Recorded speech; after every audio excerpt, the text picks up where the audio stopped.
Every week, I see several stories about someone in the financial advice business who cheated clients out of all their life savings, blah, blah, blah. And Barron's Magazine, which is written for the finance industry and for people who work in it, has a section where they write about what's going on with advisors, and every issue, it'll be about somebody going to prison for stealing their investors' money. And I want to first start there and then talk about what about somebody who's not stealing your money, but instead the way they do business effectively greatly reduces your future financial strength. So there's a core theme, like here I've got one with a financial advisor in Ohio who fleeced investors around the country. He's going to prison for 22 years, ran a Ponzi scheme, and he told people that they were going to make this big return on their money and that there was zero risk. Okay, so those two things, guaranteed return, no risk, great returns, over and over and over again. When I read the things about where people have been prosecuted, they're going to prison for having stolen from their clients, it is repeatedly where they promise people wealth without any risk. And that's what I want you to keep in your head with any investment. I think about the frenzy we had with the people who were barraging us with questions about the latest new crypto back in 20 and 21. And by the way, we're not hearing from the crypto crowd these days because, well, we know how that played out. And some of the cryptos were completely bogus. Others were just speculative holdings.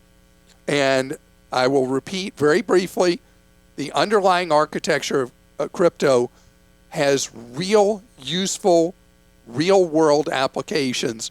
And as electronic money matures, you'll see the benefits of that. But we've been in the Wild West phase, and that led to a lot of con artists, theft, criminal activity. And just remember, when people promise you the shortcut, you know, you don't have to have all these years. You're going to have all this wealth like that. I mean, you're just going to blink and you're going to have all that wealth. And that's when you know to be careful. Somebody who says, "Oh, I've got this information that's going to be very valuable to you. You're going to make all this money." So remember this: if somebody really had some kind of extra inside scoop, and they could make a zillion, why would they share it with you? They wouldn't, right? They wouldn't. And so know that I could give example after example after example of people who promised you're going to make, in this private placement, you're going to make all this money. Or we have these promissory notes for you.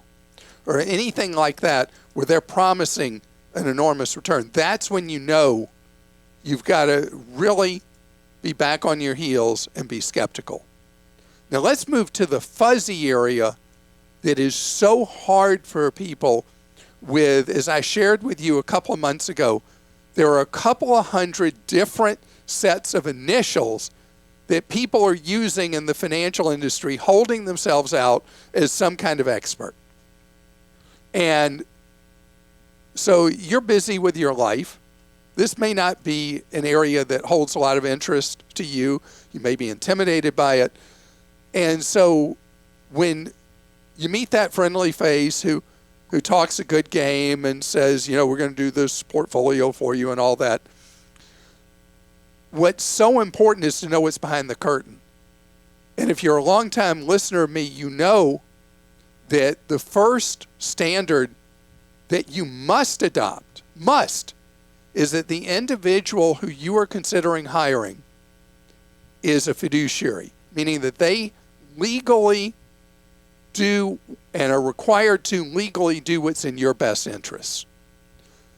most people out there that are holding themselves out as a financial advisor, expert, whatever, investment, whatever, they will not enter into a legally binding fiduciary agreement with you because they are selling products in the guise of providing advice and financial planning that the products have embedded in them very, very high fees and commissions. Many times with insurance products, the fees you're paying are so extraordinarily high that the only person who's going to make any money is the salesperson who is pretending to be a financial advisor to you. But if you hire a fiduciary, you will be paying him or her for his or her advice. It'll be a clear fee you're paying. They will tell you how the fee is set. And then they are duty-bound legally to advise you on things and a strategy for your future that will get you where you want to go if you put in the money that you would have to put in to meet that plan.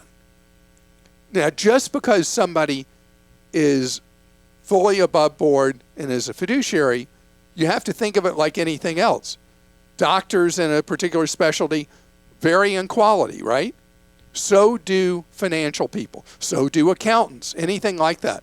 So the first standard, and that's why it's the must, it's mandatory, is that you only consider people who are fiduciaries, and then you interview people to see who's best. And for you, and who you click with, and who is asking the right questions and listening to you. Very important they're listening to you, because it's not about picking this fund or that stock or the other stock or this ETF. It's about, what are your goals? What are you trying to accomplish? When do you want to do it? What's your family situation? A holistic approach to you achieving what you want to do. If it's just about picking investments, you don't need any human, at least as you're kicking off on saving money. You can use any of the robos that are available from the discount brokers or robo-advisors like Betterment or Wealthfront and build a portfolio. The reason you hire a financial person is not to pick investments and build a portfolio. You hire them as part of planning your goals, your future, your life at various phases of it. And if you hire methodically, and we have a guide to how to pick a fiduciary, if you follow the process and interview people and hire right, and you live up to your part of it by how you're living your life and living on less than what you make, then that individual will be your partner in meeting your goals. You don't want somebody who takes you for a great steak dinner. I mean, in yesterday's mail, I had a mailer that was offering me a free steak dinner at Ruth's Chris. And I love the 400-degree plate and the sizzle of that steak on it. But it would be the most expensive free steak I ever ate if I went and did business with the salesperson pitching the free dinner.